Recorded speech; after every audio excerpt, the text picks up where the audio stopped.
Fixing a GMC Yukon remote start that refuses to engage usually comes down to three specific safety sensors. If your vehicle flashes its parking lights but remains silent, you must check the engine codes, the hood latch, and the key fob battery. General Motors designed this system with strict safety interlocks to prevent engine damage and protect anyone working nearby.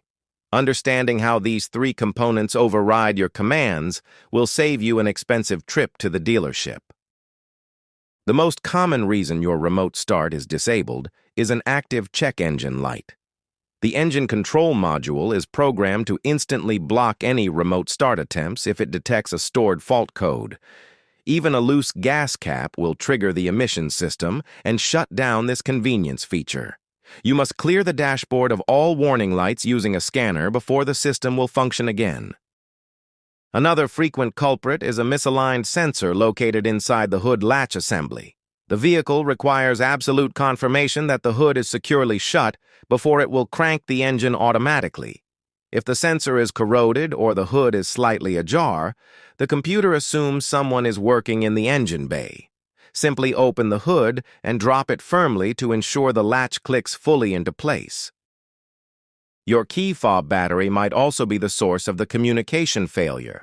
A weak lithium battery can often still unlock the doors, but lacks the broadcast strength to initiate the remote start sequence. The start command requires a stronger, sustained signal to securely authenticate with the receiver inside the Yukon. Swapping out the old battery for a fresh one is an inexpensive step that restores full range.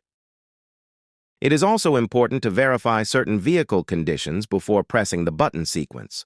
The remote start will automatically abort if your fuel level drops below a quarter tank or if the hazard lights are flashing.